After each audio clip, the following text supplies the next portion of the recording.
नमस्कार आप सभी का मेरे YouTube चैनल पर। दोस्तों, सनातन धर्म या हिंदू धर्म का जो इतिहास है वो 5 या 6 हजार साल पुराना है। और इस पूरे इतिहास को अगर हम उठाकर देखें तो अलग अलग समय पर बहुत बड़े बड़े ऋषि मुनि, बहुत बड़े बड़े संत, आध्यात्मिक गुरु हुए और जिन्होंने अपने विचारों से समाज को एक नई दिशा, एक नया मोड़ दिया। पर अगर हम वर्तमान समय की बात करें, आज के समय की बात करें, खासकर अगर हम बात करें 1947 के बाद की, तो संत या आध्यात्मिक गुरुओं का लगभग अकाल सा नजर आ रहा है। ऐसा लगता है कि वो सारी संत परंपरा, वो ऋषि मुनियों की परंपरा कहीं खोसी गई है। चारों तरफ अगर हम नजर मारें तो हर तरफ हमें माया ही माया नजर आ रही है। लोगों में उपभोक्तावाद, कंजप्शन की इतनी जबरदस्त टेंडेंसी नजर आ रही है कि लोग अपना उपभोग करने में मस्त हैं। हर किसी को चारों तरफ चमक धमक और सुखी सुख चाहिए। तो ऐसे में बहुत जरूरी हो गया है कि जो संत हुए हैं, ऋषि मुनि हुए हैं, उनकी बातों को लोगों तक पहुंचाया जाए, जिससे कि लोगों को पता चले कि हमारे इतिहास में कितने बड़े बड़े संत हुए हैं और उन्होंने कितनी अचूक और कितनी जबरदस्त दार्शनिक बात करी है। तो इसी वजह से आज मैं इस वीडियो में बात करूंगा भक्ति काल के एक बहुत बड़े संत, जिनका नाम है संत कबीर, जिनको हम लोग प्यार से कबीर साहिब भी बोलते हैं। और व्यक्तिगत रूप से मुझे वो बहुत प्रिय हैं। मुझे उनके दोहे, उनकी चौपाई बड़ी पसंद आती हैं और मैं बहुत ज्यादा कोशिश भी करता हूं कि उनके बताए गए मार्ग पर आगे चल सकूं। तो शुरू करते हैं संत कबीर के बारे में। दोस्तों, भक्ति काल में जन्मे संत कबीर का जन्म उत्तर प्रदेश के काशी में सन 1398 में हुआ और उनकी मृत्यु उत्तर प्रदेश के पास ही, काशी के पास ही एक जगह है मगहर नाम की, वहां उनकी मृत्यु सन 1494 में हुई है। भक्ति काल में संत कबीर के अलावा और बहुत सारे संत हुए हैं, जैसे संत तुलसीदास, संत कालीदास, और भी बहुत हुए हैं, सूरदास वगैरह। परंतु अंधविश्वास पर, पाखंड पर, मांसाहार पर, धर्म पर जितनी अचूक चोट संत कबीर ने की है उतनी शायद ही किसी दूसरे संतों ने करी हो। इसीलिए मेरी नजरों में संतों की श्रेणियों में जितना ऊंचा स्थान संत कबीर का है, शायद ही किसी दूसरे संत का रहा हो। दोस्तों, व्यवसाय से अगर हम बात करें तो संत कबीर जुलाहे थे और उनके गुरु का नाम था स्वामी रामानंद जी।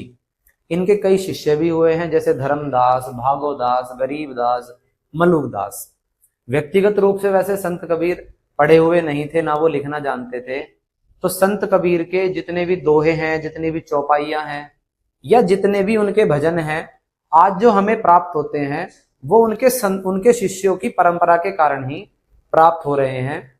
आज हमें जितने भी दोहे और चौपाई संत कबीर की प्राप्त हैं, उनके लिए जो प्रमुख पुस्तकें हैं, जैसे इसमें कबीर दोहावली है, कबीर ग्रंथावली है, कबीर सागर है, तो ये प्रमुख पुस्तकें हैं संत कबीर के बारे में। तो अब हम बात करेंगे कि संत कबीर के जो दोहे हैं या उनकी जो चौपाइयां हैं, उन्होंने समाज की कौन सी कुरीति पर किस तरह से चोट करी, इस पर बात करते हैं। संत कबीर ने तन की सफाई से ज्यादा ध्यान या ज्यादा जोर मन की सफाई पर दिया, और ये बात हमें उनके दोहों में स्पष्ट रूप से नजर आती है। जैसे संत कबीर का एक दोहा है कि नहाए धोए क्या हुआ, जो मन मैल न जाए, मीन सदा जल में रहे, धोए बास न जाए। नहाने धोने से क्या फर्क पड़ता है अगर तुम्हारे मन में छिपा मैल ही नहीं हट पाया। अच्छा, मन के मैल कौन कौन से होते हैं? हमारे मन में बेईमानी छिपी हुई है, हमारे मन में लालच है, हमारे मन में स्वार्थ है, हमारे अंदर शारीरिक वासना है, हमारे अंदर भ्रम है, मोह है। ये सब के सब मन के मैल कहे जाते हैं। तो संत कबीर बड़े प्यार से कह रहे हैं कि ऊपरी तौर से अगर आपने शरीर की सफाई कर भी ली है ना, तब भी इस बात से कोई फर्क नहीं पड़ता जब तक तुमने मन के मैल को नहीं हटाया। इसी तरीके से एक दोहा और है कि तन उजला मन मैला, बगुला कपटी अंग, तासे तो कौआ भला तन मन एक ही रंग। क्या बात कह दी देखो संत कबीर ने। बगुला, तन उजला मन मैला, यानी बाहर से आप साफ साफ हो, अंदर से तुम्हारे मन में वही कीचड़ और मैल भरा हुआ है। बगुला कपटी अंग, इससे तो कौआ भला है ना, तन मन एक ही रंग। तो उन्होंने कहा कि भाई सीधे रहो, जैसे तुम भीतर हो वही आप बाहर शो कर दो, तो लगभग आप ईमानदार मान लिए जाओगे। कम से कम आप मिथ्याचारी कहने से तो बच जाओगे ना। बाहर बाहर आप दिखा रहे हो कि हम तो बहुत बढ़िया हैं, आसपास की जो दुनिया है मैंने देखा है कि इसमें ईमानदारी नहीं है, लोगों में मिथ्याचार, बेईमानी ज्यादा है। अंदर चाहे हमारे कितना ही छल कपट भरा हुआ हो, लेकिन बाहर हम कैसे दिखाते हैं कि हम तो कितने अच्छे हैं, कितने साधु हैं।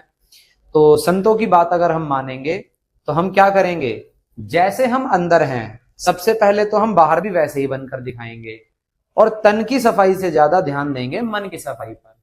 इसका मतलब ये नहीं है कि नहाना धोना नहीं है, कि कपड़े पहनने छोड़ दिए, नहीं, तन को भी साफ रखना है, पर उससे भी ज्यादा फोकस रखना है मन की सफाई पर। दोस्तों, संत कबीर ने सगुण भक्ति से ज्यादा जोर निर्गुण भक्ति पर दिया है। ये बात हमें उनके दोहों में बिल्कुल साफ साफ नजर आती है। जैसे संत कबीर कहते हैं कि पाहन पूजे हरि मिले तो मैं पूजू पहाड़, तासे तो चक्की भली पीस खाए संसार। अगर सिर्फ पत्थर पूजने से भगवान प्राप्ति हो जाती तो मैं उससे भी बड़े पहाड़ को पूज लूंगा, और इससे तो चक्की बेटर है ना, कि उसको अगर पीसेंगे तो कम से कम आटा तो मिल जाएगा ना। देखो, इसका मतलब ये नहीं है कि संत कबीर मूर्ति पूजा के विरोधी रहे होंगे या मंदिर जाने के विरोधी रहे होंगे, ऐसा नहीं है। उन्होंने अपने आसपास लोगों को कर्मकांड करते हुए, पूजा करते हुए देखा होगा, और देखा होगा कि लोगों ने मूर्ति को ही सत्य मान लिया है। उन्हें इतना नहीं पता चला कि जो सच है वो इस प्रकृति से बाहर का है, निर्गुण है। तो लोगों ने सगुण को ही भगवान ईश्वर की संज्ञा दे दी थी, इसीलिए उन्होंने ये बात कही। ऐसे ही उनका एक दोहा हमें नजर आता है कि पाहन काकड़ पाथर जोड़ के मस्जिद दियो बनाए, ताचड़ी मुल्ला बांग दे क्या बहरा हुआ खुदाए। कि कंकर और पत्थर जोड़ के आपने मस्जिद बना दी और वहां बैठकर आप अजान दे रहे हो, क्या भगवान बहरा हो गया है? मतलब यही है ना कि आपने उसको सगुण मान लिया है, वो निर्गुण। और ईश्वर प्राप्ति कैसे होगी, इसको लेकर भी एक बड़ा प्यारा सा भजन है। मोको कहाँ ढूंढे रे बंदे, मैं तो तेरे पास में। कहाँ ढूंढ रहा है? नदी में, इधर उधर मंदिरों में, या फिर यहाँ मुझे ढूंढ रहा है पूरी प्रकृति में? मैं तो तेरे पास में। ना मंदिर में, ना मस्जिद में, ना काबा कैलाश में, ना मैं मंदिर में, ना मैं मस्जिद में, ना मैं कहीं भी, मैं तो तेरे पास में बंदे। ना मैं क्रिया कर्म में रहता, ना ही योग संन्यास में, ना मैं एकांत निवास में, मैं कहीं भी नहीं हूं। इसका सीधा सा अर्थ है कि इस पूरी प्रकृति में आप ब्रह्म को, ईश्वर को कहीं भी ढूंढ रहे हैं तो आप सबसे बड़े मूर्ख हैं, क्योंकि वो कह रहे हैं कि ब्रह्म उस चेतना रूप में हमारे ही भीतर तो बैठा हुआ है, मैं तो तेरे पास में। हम सांस ले रहे हैं तो किसकी वजह से? क्योंकि चेतना रूप में वही ब्रह्म हमारे अंदर है। और अंत में उन्होंने एक बात बड़ी प्यारी सी कह दी, खोजी होए तुरंत मिल जाऊं एक पल की तलाश में। सही तरीके से सही दिशा में आप खोजो तो सही। ये आंखें बाहर की तरफ देख रही हैं, पर अपने ज्ञान चक्षु खोलकर जरा भीतर की तरफ भी देख लो ना। तो निर्गुण धारा में, निर्गुण धारा जितने भी संत हुए हैं इस निर्गुण भक्ति में, उनमें सबसे बड़े संतों में संत कबीर का नाम आता है। संत कबीर शायद उन संतों में एकमात्र ऐसे संत हैं जिन्होंने इंसानों के साथ साथ जानवरों के लिए भी बात करी। जिस समय संत कबीर का जीवन काल रहा था उस समय पाखंड और धर्म के नाम पर मांस खाया जाता था। हालांकि ऐसा नहीं है कि आज के समय पर मांसाहार बंद हो गया है, शायद और ज्यादा बढ़ गया है, लेकिन संत कबीर इसलिए भी सम्माननीय है कि उन्होंने एक एक जीव के बारे में बात करी है। जैसे उनके कुछ दोहे हैं कि पंडित बकरिया काहे मारी रे, दाना खाती पानी पीती कौन गुनाह कर डारी रे।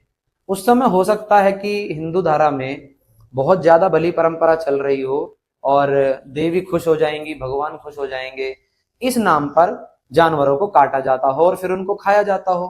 कह देते हैं कि वो भगवान को चला गया लेकिन खाते खुद हैं। तो हो सकता है उस तरह का समय चल रहा हो, इसीलिए तो वो दोहा उन्होंने दिया।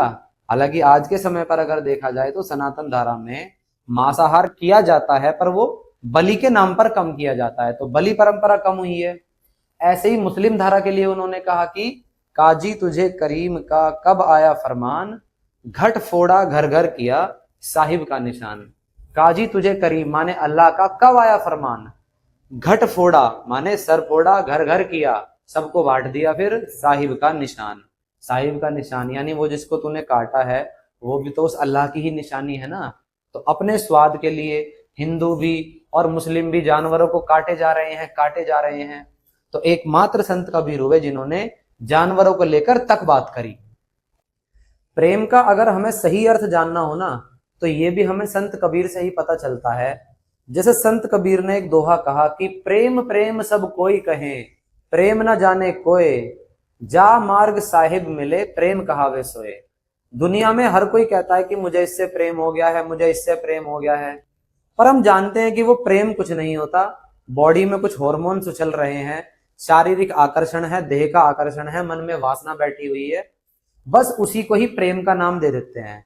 तो संत कबीर कहते हैं, जा मार्ग साहिब मिले, साहिब माने भगवान, अल्लाह, ईश्वर, आप जो भी नाम दे, ब्रह्म नाम दे दे, तो जिस रास्ते पर आपको मोक्ष मिल जाए, भगवत प्राप्ति हो जाए, जिस रास्ते पर आपको सत्य मिल जाए, वही रास्ता आपका प्रेम का मार्ग है। तो प्रेम मार्ग कुछ और नहीं है, प्रेम मार्ग कुछ और नहीं है, सिर्फ सत्य के मार्ग पर चलना और ब्रह्म को प्राप्त कर लेना, यही है प्रेम मार्ग। जैसे एक श्लोक इसमें एक दोहा और आता है कि जब मैं था तब हरि नहीं, अब हरि है मैं नाही, प्रेम गली अति सांकरी, तामे दोना समाई। जब मैं था तब हरि नहीं, माने जब तक मैं हूं तब तक मेरी जिंदगी में हरि हो ही नहीं सकते। हरि माने ईश्वर, अल्लाह, ब्रह्म। अब हरि है मैं नाही, यानी अब मेरी जिंदगी में वो सत्य आ चुका है। कब? जब मैं नहीं हूं। इसका सीधा सा अर्थ है, उस सत्य को प्राप्त करने के लिए तुम्हें मिटना पड़ेगा। प्रेम गली अति सांकरी, तामे दोना समाहे। प्रेम का जो रास्ता है वो बड़ा ही संकरा है, बहुत ही पतला है। अगर तुम दो जाओगे अंदर, यानी तुम अलग हो और तुम्हारा सत्य अलग है, तो दोनों अगर जाओगे तो दोनों समा नहीं सकते, एक को तो मिटना पड़ेगा। तो सत्य प्राप्ति अगर करनी है, ब्रह्म प्राप्ति करनी है या राम प्राप्ति करनी है, तो तुम्हें तो मिटना पड़ेगा। और ये जिन अर्थों की बात कर रहा हूं ना मैं, ये निर्गुण अर्थों में भक्ति की बात हो रही है। सगुण अर्थों में भक्ति तो क्या है, तुम भी हो, तुम्हारे भगवान भी है, दोनों साथ साथ हो, भगवान से आप मांग रहे हो, मनोकामनाएं, इच्छा मांग रहे हो। तो सगुण भक्ति में 2, 4, 10, 20 बहुत हो सकते हैं, पर निर्गुण भक्ति में तो तुम्हें मिटना पड़ेगा अगर तुम्हें सत्य का साधक बनना है तो। दोस्तों, संत कबीर के दोहे और भजन तो इतने सारे हैं कि 4 या 6 घंटे की भी एक पूरी की पूरी वीडियो थोड़ी पड़ जाए, पर ये एक प्रयास था कि संत कबीर के कुछ सिलेक्टेड दोहे और भजन के माध्यम से उनकी महानता का थोड़ा सा अंश आप लोगों के सामने रखा जाए। और ऐसी उम्मीद है कि मेरे प्रयास सफल हुआ होगा। तो आज के वीडियो में बस इतना ही। नमस्ते।